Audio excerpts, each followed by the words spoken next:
সকালে ঘুম থেকে উঠে দেখি আমাকে সবাই মেসেজ পাঠাচ্ছে, ঈদ মোবারক লাইলাপার ঈদ, লাইলাপা পার্টি দিবে, এটা সেটা। আমি চিন্তা করতেছি যে আমি কি ঈদ মিস করে ফেললাম নাকি, মানে দুইটা ঈদ তো হয়ে গেল নাকি, কি অবস্থা। তো আমি ওই স্রোতের সাথে গা মিলিয়ে আমিও আমার সোশ্যাল হ্যান্ডেলে সবাইকে ঈদ মোবারক উইশ করলাম। তো আসল ঘটনাটা আসলে আমাদের দর্শকরাই বুঝতে পারবে। আচ্ছা, আসল ঘটনার বাইরে যদি একটু বলি, সরাসরি আমি মামুনের সম্পর্কে, দীর্ঘদিন আপনার সাথে মামুনের একটা ভালো রিলেশন ছিল, একসাথে ছিল, তার সম্পর্কে একটু যদি আমরা জানতে চাচ্ছি যে এখন তিনি দ্বিতীয় বিয়ে করছে, বা আসলে দ্বিতীয় বিয়ে কিনা, বা এটা এখনো তার সে কাগজ দেখাইতে পারেনি, মোহনা কোনো কাগজ দেখাইতে পারেনি। তার মামুনের সম্পর্কে একটু জানতে চাচ্ছি যে তার অনেকগুলো ব্যাড অভ্যাস আছে, তাকে সে দেখেছিল প্রকাশ্যে সে ইয়াবা সেবন করতেছে। তো আপনার সঙ্গে যখন ছিল সে কি একই ধরনের কাজ করেছিল?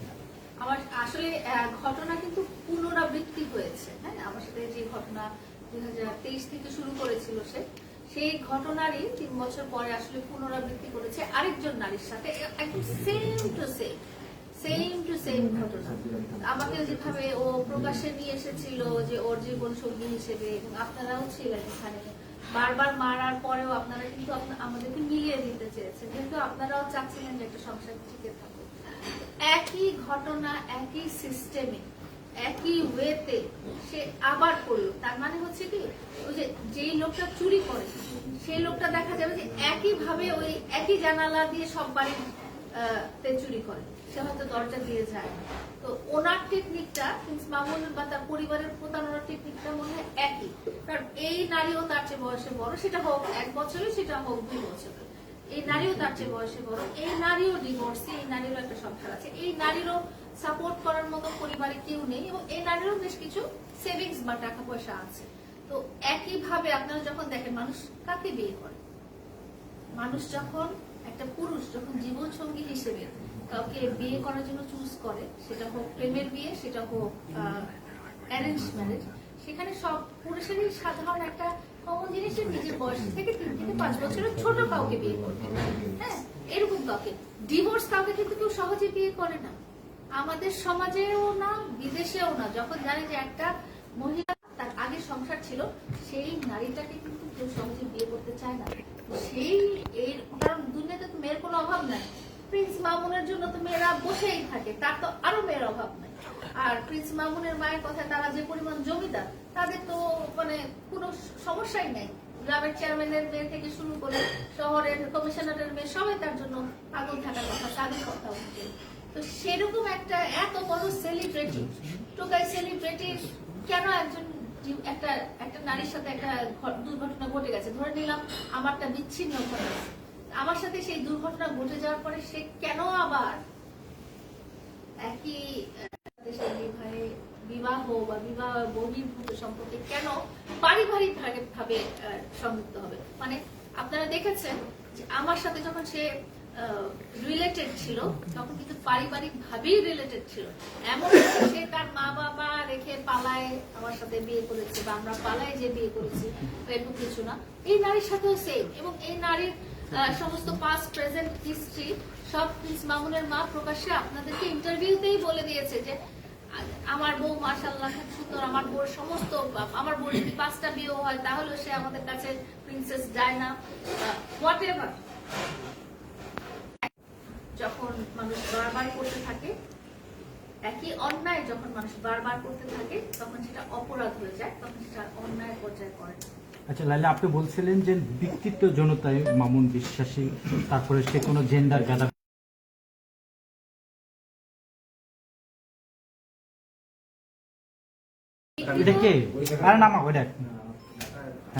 বিকৃত যৌনাচারের ব্যাপারটা আমি জানতে পেরেছি আমি যখন তাকে প্রথম বাসা থেকে বের করে দিলাম 2024 সালে।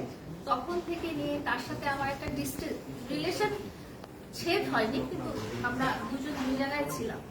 এই জিনিসটা লক্ষ্য করেছি, এবং সে আমাকে উইটনেস হিসেবে তার ফোনের বিভিন্ন ভিডিও দেখিয়েছিল।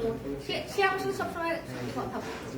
একটা জিনিসকে প্রিন্স মামুনকে যদি আমি জিজ্ঞেস করতাম যে তুমি এই কাজটা করেছো কিনা, সে কিন্তু কখনো অস্বীকার করতো না। সে যতই খারাপ কাজ, যতই অপরাধমূলক কাজ করুক না কেন, সে আমাকে কখনোই লুকাতো না। কেন লুকাতো না আমি জানি না। তো আমি যখন জানতে পারলাম, এবং সে যখন আমাকে ভিডিও কলে দেখালো, সে তখন আলাদা বাসস্থানে অবস্থান করছিল, সে যখন আমাকে ভিডিও কলে দেখালো, তখনই আমি নিশ্চিত হলাম যে সে আমাকে যেটা বলেছে যে তার বডি কাউন্ট 5,000 এই এক বছরে, মানে 2024 থেকে 2025 এই এক বছরে তার বডি কাউন্ট 5,000। একটা বছরে মানুষ 5,000টা নারীর সাথে সে শারীরিক সম্পর্ক করেছে। তখন আমার অবিশ্বাস করার কোনো কারণ নেই, কারণ আমি ভিডিও কলে দেখতে পাচ্ছি যে তার বিছানায় 4-5টা নারী শুয়ে আছে।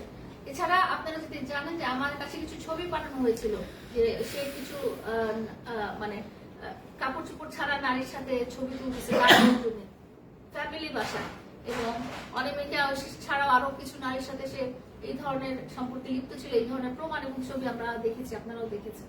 তো আমার তাকে অবিশ্বাস করার কোনো কারণই নাই। এবং আমি শুধু পরবর্তীতে দেখেছি যে সে শুধু নারী না, সে পুরুষদের সাথেও এই ধরনের সম্পর্কিত এবং স্পেশালি থার্ড জেন্ডারদের সাথে অনেক বেশি রিলেটেড। থার্ড জেন্ডারদের সাথে যারা ট্রান্স বাই যারা, এবং ওর জন্য কিন্তু আমার বাসায় 6টা কাজে করছে, ওর সবকিছু দেখাশোনা করার জন্য। ও ঘুম থেকে উঠবে, ও খাবে, ও হাঁটতে যাবে, পার্কে যাবে, ও জিমে যাবে, ওর কোনো প্রমোশনাল ওয়ার্ক থাকে আমার সাথে বাইরে। আমার সাথে যখন সে ছিল একটা ডিসিপ্লিন লাইফের মধ্যে ছিল, সেখানে এই জিনিসগুলো সুযোগ হতো না।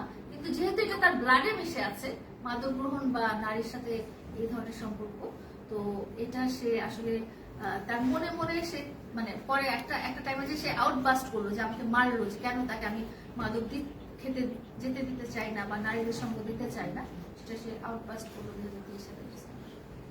আচ্ছা, সে যে মাদক আসলে কি মাদকে সে আসক্ত ছিল? আমি আসলে না আপনাকে ওর স্ত্রী বা প্রেমিকা যে ভিডিও দেখিয়েছে, এরকম ভিডিও আমি তুলে দেখানোর মতো আমার সুযোগ হয়নি, কারণ এই জিনিসটা আমার চোখের সামনে আমার ঘরে সম্ভব না। আমাকে দেখিয়েছে সে যখন নাইট ক্লাবে যেত, তখন আমি যখন তার সাথে ভিডিও কলে থাকতাম, তখন হয়তো আমি দেখেছি।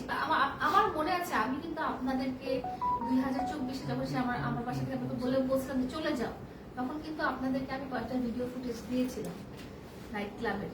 আমার হ্যাঁ, ওই ধরনের ফুটেজই মানুষ আমাকে দিয়েছে বা সে ভিডিও কলের থেকে আমাকে দেখিয়েছে, কিন্তু আমার সামনে বসে সে মাদক গ্রহণ করেছে এরকম স্পর্ধা তার হয়নি। আচ্ছা, আরেকটা বিষয় হলো যে আপনার সঙ্গে আপনি এতদিন কেন বলেন?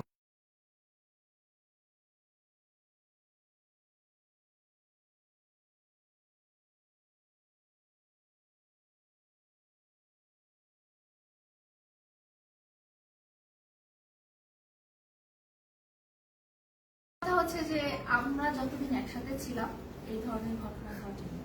এই ধরনের ঘটনা শুরু হয়েছে হয়তো আগে করতো, বাট আমি জানতাম না। আমরা যখন এই বাসাতে ছিলাম, বাসার ভিতরে এই ধরনের কোনো ঘটনার সুযোগ হয়নি, এবং সে যেটাই হোক না কেন সে আমাকে কখনো মিথ্যা কথা বলতো। তো এই ঘটনা আমি দেখা শুরু করেছি যখন আমরা দুজন আলাদা হয়ে গেছি, আমরা দুজন দুই জায়গায় অবস্থান করছি, তখন থেকে এই ঘটনাগুলো শুরু হয়েছে।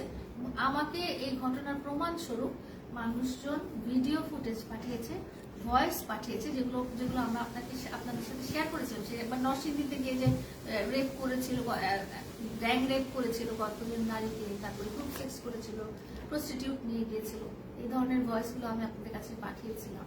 তো এবং এই যে চিটাগংয়ে যে বিভিন্ন নারীর সাথে নানা রকম কর্মকাণ্ড করেছে, এই ধরনের ছবিগুলো আমরা পাঠিয়েছিলাম, যেটা আপনারা পরবর্তীতে বলেছেন যে এটা একটা ব্যক্তি স্বাধীনতা হরণ। আসলে অপরাধ এগুলো, এবং এই অপরাধগুলো মানুষের সামনে এনে দেওয়াটা কখনোই সাইবার ক্রাইম হতে পারে না, কখনো ব্যক্তি স্বাধীনতা হরণ হতে পারে না, কারণ এগুলো সবই অপরাধমূলক কর্মকাণ্ড। একজন নারীর সাথে এনগেজ থাকা অবস্থায় বা বিবাহিত সম্পর্কিত থাকা অবস্থায় অন্য কোনো নারীর সাথে যে কোনো ধরনের রিলেশনই পরকীয়া বা বিবাহ বহির্ভূত সম্পর্ক, যেটা আইনত দণ্ডনীয় বাংলাদেশের আইনে। সে সেটা অপরাধ করেছিল, আমাকে পাঠানো হয়েছে, আমি দেখেছি, আপনারা সবাই দেখেছেন। এটা আসলে হঠাৎ বা কোনো বিচ্ছিন্ন ঘটনা নয়। জালাল, একটু বলবেন।